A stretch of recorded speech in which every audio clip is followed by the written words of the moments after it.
perubahan ketiga kalau tidak salah, itu baru sekitar bulan Agustus, sebulan setelah pertemuan Chengdu.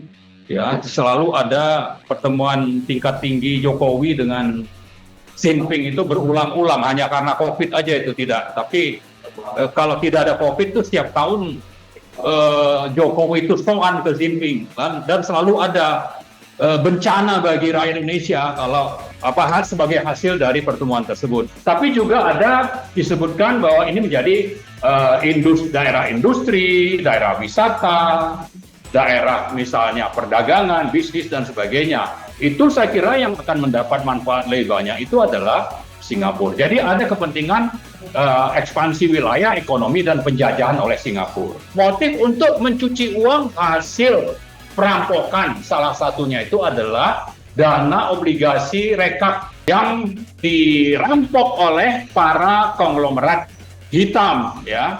Jumlahnya itu antara 415 triliun sampai 630 triliun.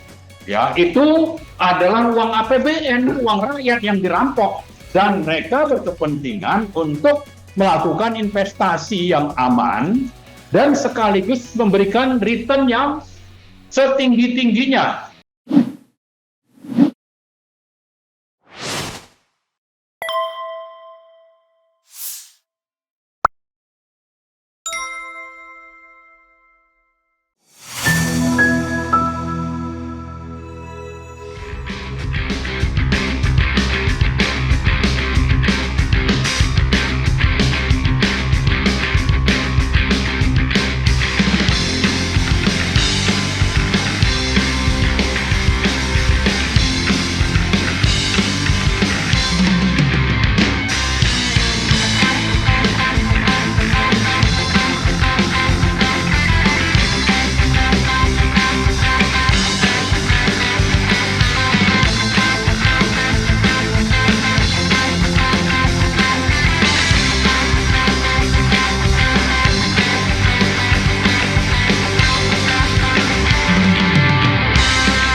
Saya kira seperti sudah tertulis dalam PP tentang PSN itu ya, yaitu PP awalnya itu adalah PP nomor, ada kriteria dan sebagainya. Ada PP awalnya adalah PP nomor 58. Maaf itu perubahannya ya, tapi pertama kali itu adalah PP nomor 3 2016. Lalu berubah dan terakhir sekali itu perubahan ketiga kalau tidak salah itu baru sekitar bulan Agustus, sebulan setelah pertemuan Chengdu. Ya, selalu ada pertemuan tingkat tinggi Jokowi dengan Xi Jinping itu berulang-ulang, hanya karena COVID aja itu tidak. Tapi kalau tidak ada COVID itu setiap tahun Jokowi itu soan ke Xi Jinping dan selalu ada bencana bagi rakyat Indonesia kalau sebagai hasil dari pertemuan tersebut. Nah, terakhir itu yang di Chengdu itu bisa menjadikan Rempang itu masuk dalam lampiran PP proyek strategis nasional yang saya sebutkan tadi. Jadi hanya dalam sebulan. Padahal kalau kita baca misalnya suatu proyek dikatakan sebagai proyek strategis nasional itu ada 3 kriteria penting ya, ada namanya kriteria dasar, ada kriteria strategis, ada kriteria operasional.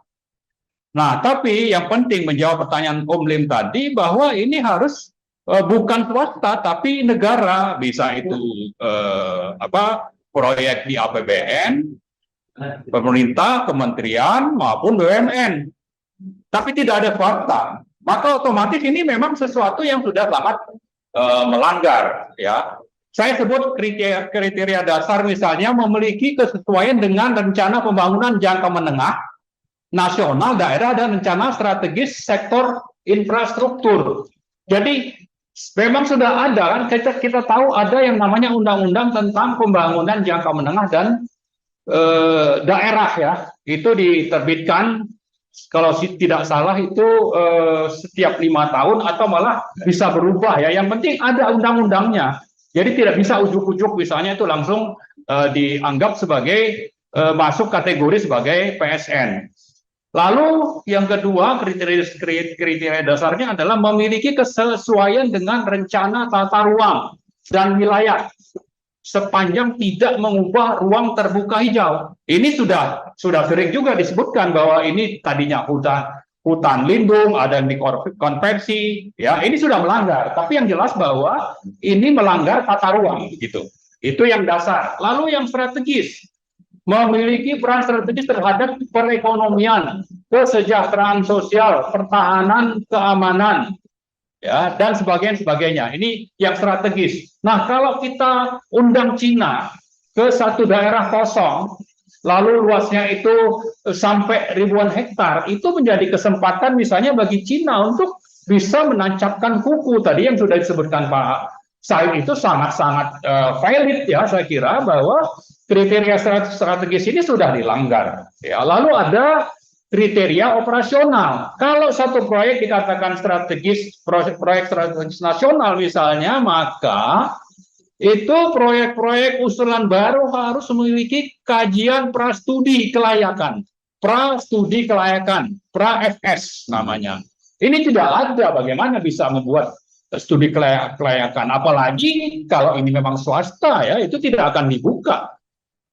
Apalagi swasta itu juga memang sedang menjalankan agenda oligarki, cuci uang maupun kepentingan Cina dan Singapura.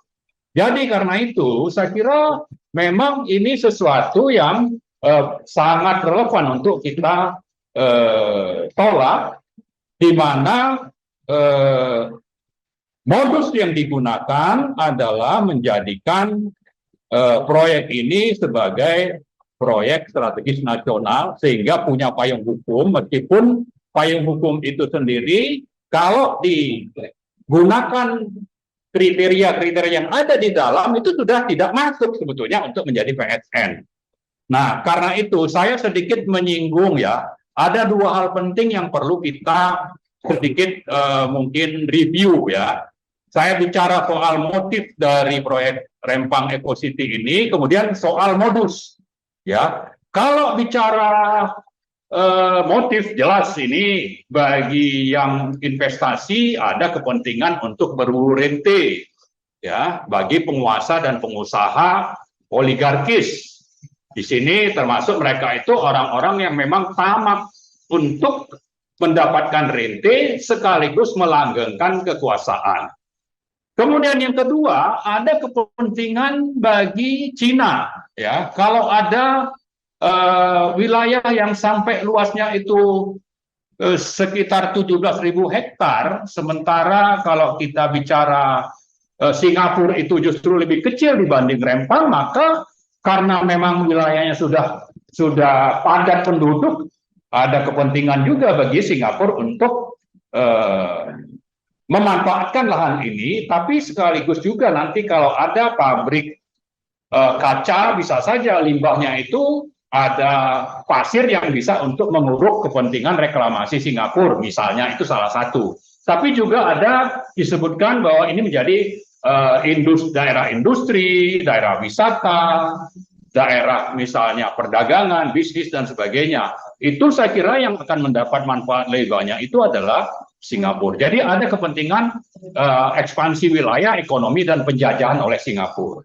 Tapi juga yang penting adalah ada kepentingan motif berikutnya, ekspansi wilayah ekonomi, penyebaran penduduk, dan implementasi program OBOR, One Belt, One Road China. Ini saya kira motif yang ketiga yang perlu kita perhatikan bicara proyek ini. Motif keempat adalah motif untuk mencuci uang hasil perampokan. Salah satunya itu adalah dana obligasi rekap yang dirampok oleh para konglomerat hitam, ya. Jumlahnya itu antara 415 triliun sampai 630 triliun. Ya, itu adalah uang APBN, uang rakyat yang dirampok, dan mereka berkepentingan untuk melakukan investasi yang aman dan sekaligus memberikan return yang setinggi-tingginya.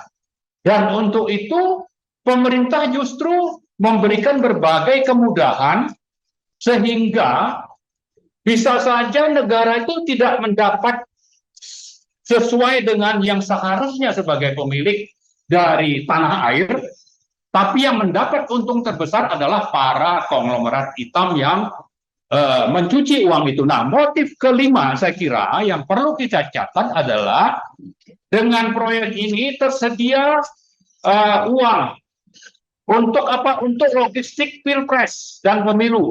Bagi siapa? Bagi para partai atau oknum-oknum, ya, oknum penguasa yang berkepentingan untuk tadi apa? Untuk melanggengkan kekuasaan oligarkis, ya, melalui uang dari investasi yang dilakukan oleh para konglomerat hitam ini. Nah, inilah 5 motif yang saya kira perlu kita ingat menjadi dasar pemikiran kenapa bahwa ini harus kita minta untuk dibatalkan. Nah, bagaimana modusnya?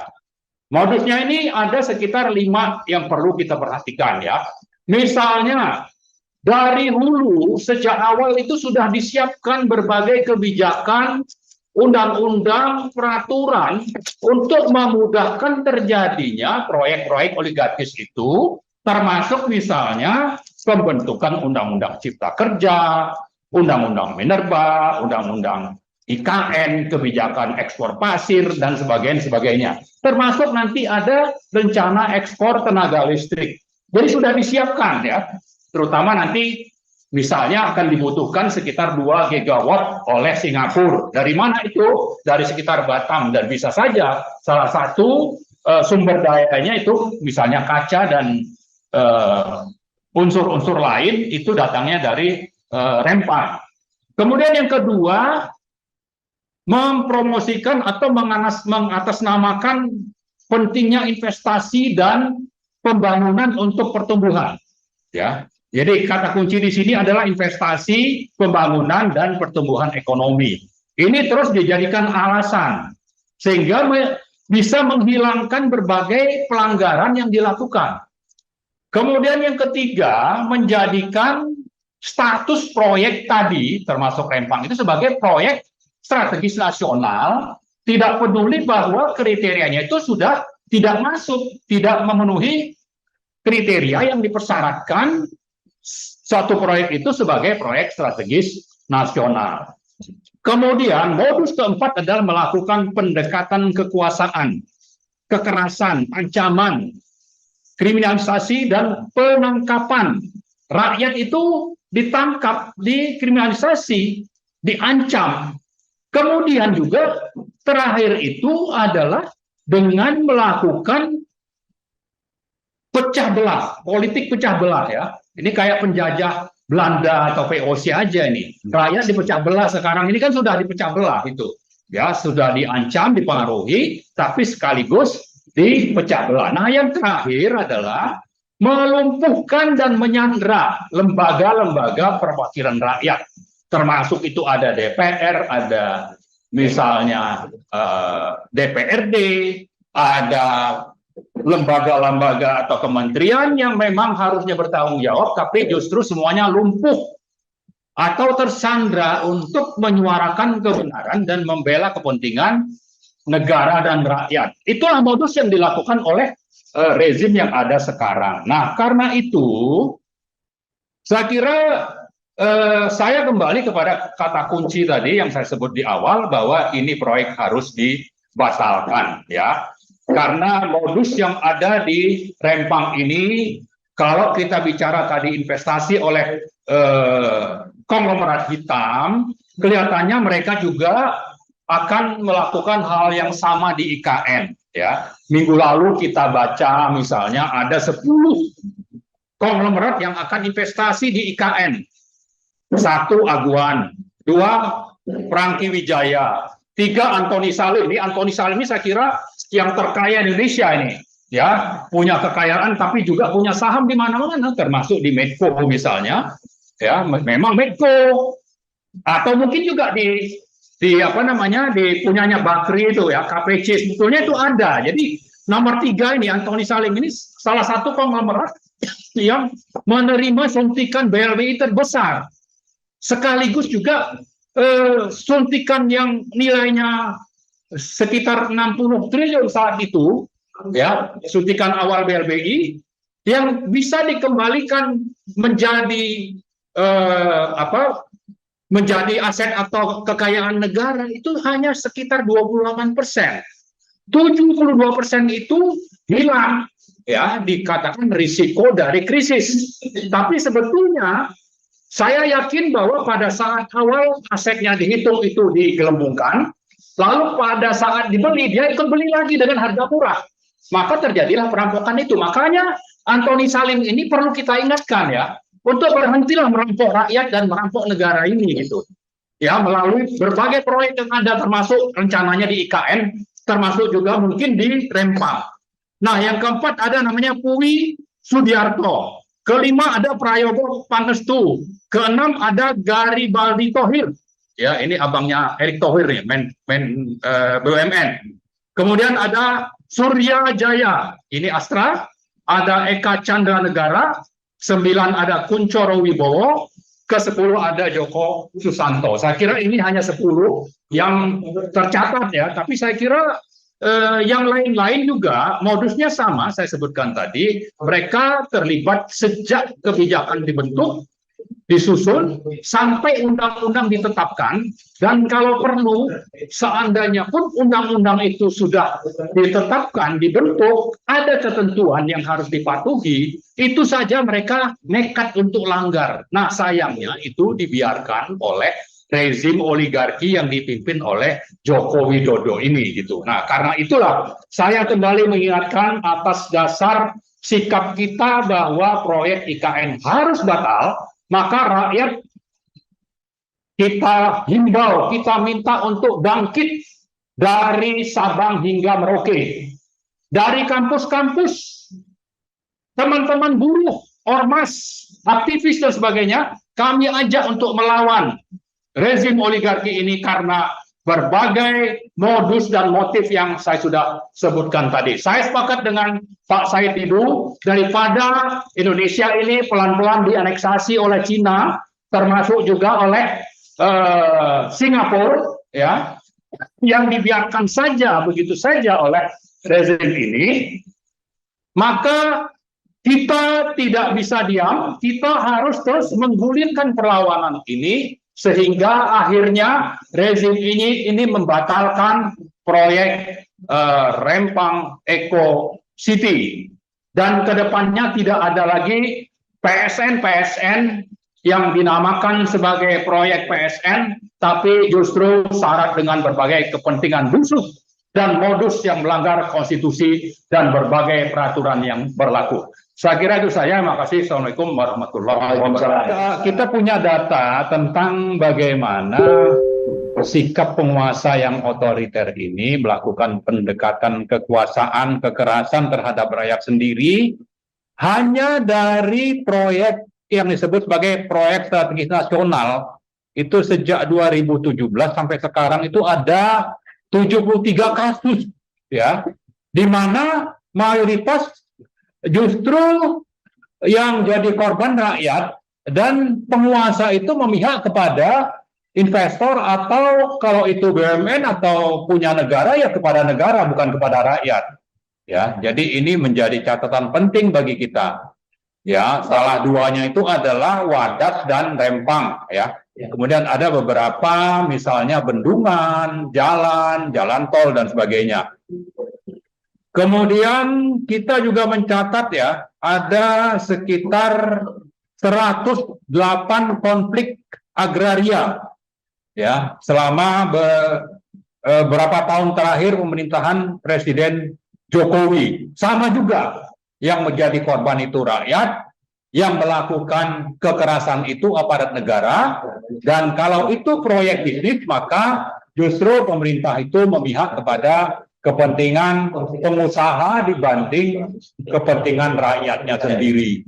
Jadi saya kira itu sebagai tambahan informasi bagi kita tentang dua hal penting, yaitu motif dan modus di balik proyek Rempang Eco City yang sedang kita gugat ini dan kita tuntut untuk dibatalkan ini. Terakhir sekali, kita ingin mengingatkan agar para konglomerat dan partai-partai berhentilah menggunakan dana ijon untuk pemilu dari para oligarki. Ya, kita sudah mencatat misalnya ada cawe-cawe dari Pak Jokowi untuk bisa mendapatkan perpanjangan masa jabatan. Saya kira itu tidak lepas dari kepentingan, ya, diduga kuat. Tidak lepas dari kepentingan untuk melanggengkan kekuasaan oligarki, lalu juga menjalankan agenda-agenda, diduga itu agenda para konglomerat hitam. Yang saya kira sejak krisis 1998 itu justru menjadi kekayaannya itu berlipat-lipat, ya. Salah satunya itu adalah Antoni Salim, yang saya kira meskipun dalam daftar orang terkaya Indonesia yang diterbitkan oleh majalah Forbes, ya, tahun lalu katanya untuk 2022 itu Antoni itu ada di nomor 5 dengan kekayaan sekitar 70 miliar dolar. Ya, nomor satunya itu yang punya Hartono bersaudara, punya perusahaan rokok kalau tidak salah. Budi dan Mikael, ya. Ya.